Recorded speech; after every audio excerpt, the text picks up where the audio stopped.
आपके हिसाब से इंडियन रेसलिंग को इतना मोटिवेट किया जा रहा है जितना हमारी कंट्री में क्रिकेट को जितना सम्मान मिल रहा है, जितना आगे किया जा रहा है, क्या कमी रह रही है? देखिए, एक तो बताऊं कि जो क्रिकेट है उसको सरकार की तरफ से बिल्कुल भी सपोर्ट नहीं किया जा रहा। उनका खुद का अलग बोर्ड है, बीसीसीआई है, जो उनका बोर्ड इतना तगड़ा, इतना ज़्यादा पैसे वाला है। और जो हमारे बोर्ड हैं, जो ओलंपिक स्पोर्ट हैं जितने, क्योंकि क्रिकेट तो ओलंपिक स्पोर्ट है ही नहीं, वो तो अभी शायद 2028 में ओलंपिक में आएगा। पर ये वो जितने में कुश्ती है, कबड्डी है, जितने हैं, ये जितने भी हैं इसमें एथलेटिक्स के सभी आएगी, बैडमिंटन है, हॉकी है। सरकार द्वारा काफ़ी बहुत ज़्यादा अच्छा किया जा रहा है। और लगभग रियो ओलंपिक के बाद से तो बहुत ज़्यादा एक खिलाड़ी पे साल में करोड़ों रुपए खर्च किए जाते हैं। क्योंकि मैं खुद उस कमेटी में भी हूँ, मैं उसी में भी हूँ। हमें पता है कि भाई किस खिलाड़ी पे हर महीने कितने रुपए खर्च होता है। कहीं टूर्नामेंट में जाते हैं, कहीं ट्रेनिंग के लिए जाते हैं, तो बहुत ज़्यादा खर्च किया जाता है। और कुश्ती जो खेल हमारा प्राचीन खेल है, और ये तो प्राचीन खेल, तो महाभारत रामायण काल में तो आप देखिए कि भीम, दुर्योधन, कृष्ण, बलराम, कृष्ण का कंस का भी मल्लयुद्ध से फैसला हुआ था। तो हमारे कुश्ती का तो अलग है कि इसमें तो इसकी तो बात ही, मैं तो ये बोलता हूँ कि कुश्ती खेल है ही नहीं, युद्ध है ये तो। और इसके लिए मल्लयुद्ध दिया गया है। और खेल वो होता है जिसको सब खेल लें, और कुश्ती को सब नहीं खेल सकते। कुश्ती वही करेगा जो कुश्ती करता है। जैसे हम हैं, कबड्डी है, फुटबॉल भी खेल लेते हैं, बास्केटबॉल भी खेल लेते हैं, हैंडबॉल भी खेल लेते हैं, बैडमिंटन भी खेल लेते हैं एंजॉय के लिए। पर कोई भी आपको कुश्ती खेलता नहीं मिलेगा एंजॉय के लिए। ये खेल कि कुश्ती खेल नहीं है, तो युद्ध है। और ये बड़ा टफ स्पोर्ट्स है। वो सरकार जो मदद करती है, सरकार बहुत ज़्यादा अच्छा खेलों के लिए कर रही है, खेल के लिए कर रही है। बच्चों हैं जो कोर ग्रुप में आता है, टॉस में, उसमें आता है, तो करोड़ों रुपए खर्च करना बहुत बड़ी बात है। और आज खिलाड़ी को फिजियो भी मिलते हैं, डॉक्टर भी मिलते हैं, अलग से डाइटिशियन भी मिलते हैं, पर्सनल कोच भी मिलते हैं। विदेश में ट्रेनिंग करनी है, विदेश में ट्रेनिंग कीजिए, अपने देश में ट्रेनिंग करनी है, वहाँ पे कीजिए।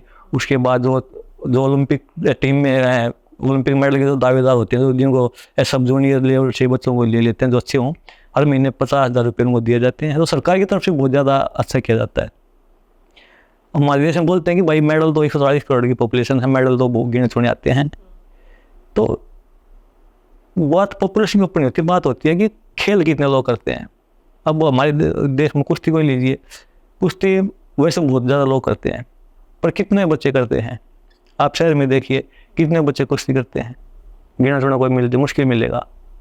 कबड्डी नहीं करते मिलेंगे, खेलते होंगे तो उस तरीके से खेलते होंगे, अपने एंजॉय करते होंगे, उस तरीके से नहीं करते होंगे। उस और एक लेवल पे तक तो आना पड़ेगा ना हमें, क्योंकि अब बच्चे तो बहुत ज़्यादा रोज़ क्या तो कितने बच्चे जन्म लेते हैं, पर एक लेवल तक तो हमें आना पड़ेगा। सरकार उसके बाद तो कुछ करेगी। और टैलेंट, मतलब ये टूर्नामेंट भी होते हैं अलग अलग, कि भाई टैलेंट ढूंढो, टूर्नामेंट करके होता है कि सर टैलेंट, तो उस तरीके से भी सरकार अलग मतलब पैमाने से करे। पर इतने बड़े देश में प्रतिभा निकालना, और सबसे बड़ी समस्या ये है, मेरे टैलेंट मेरे किसी और गेम, मैं मगर कुछ और गेम रहा हूँ, मेरे गांव में कुछ और गेम है, बच्चे किसी और गेम के हैं, तो वो अलग अलग, वो काफ़ी कुछ चीज़ें हैं। पर अच्छी बात यह है कि हिंदुस्तान में जो बच्चे हैं, जो बच्चों के पेरेंट्स हैं, वो भी अपने बच्चों को खिलाड़ी बनाना चाहते हैं। एक टाइम था कि बच्चों के पेरेंट्स ही बच्चों को चाहते थे कि वो खेले ना, कोई पढ़ाई करे और अपना कुछ नौकरी ना के लग जा। अब बच्चों के माता पिता, खासकर जो लड़कियां, बच्ची पहलवानी की बात करता हूँ, जो लड़कियां कुश्ती करती हैं ना, उनके पेरेंट्स बड़ा ध्यान देते हैं उनके ऊपर। साथ में ट्रेनिंग, अखाड़े में जाना, उनकी डाइट का ध्यान रखना, तो ये चीज़ें अच्छी हैं। तो लड़कियों ने अच्छा रिजल्ट भी दिया कुश्ती में, मेडल भी आए हैं हमारे। और अब ये जो जूनियर लड़कियाँ वो ज़्यादा अच्छा कर रही हैं, वर्ल्ड चैंपियन बनी हमारी बच्चियाँ। तो सरकार का भी, कोचेज़ का भी, माता पिता की बहुत ज़्यादा योगदान रहता है। पर जैसे कुछ आगे आए थे कि हमने इतना देश के लिए मेडल्स लेके आए, इतना लेके आए, लेकिन आज हमारे पास कुछ नहीं है, दिखाई है उन्होंने अपनी कंडीशंस। तो वहाँ क्या, आपको क्या लगता है, कहाँ लैक हो रहा है? नहीं, कहाँ किसने किस देखिए, जो ओलंपिक स्पोर्ट्स है जो हमारे उसमें आते हैं, उसमें आप एक निर्धारित किया गया कि भाई आपको एशियन गेम्स के इतने मिलेंगे, कॉमनवेल्थ गेम्स के इतने मिलेंगे, ओलंपिक के इतने मिलेंगे, और चैंपियनशिप के इतने मिलेंगे। तो एक दो चीज़ें वो है कि कुछ खेल ऐसे हैं जो है ही नहीं कहीं पे भी, और सबसे बड़ी समस्या हिंदुस्तान में है कि लोगों ने कोई संस्था बना देता है, कोई भी खेल स्टार्ट कर देता है, तो इतना उसमें पॉसिबल ही नहीं है वो चीज़ें। कोई मतलब आज मैं कोई नया खेल स्टार्ट कर दूँ, कोई किसी से बात करके कोई टूर्नामेंट करवा दूँ।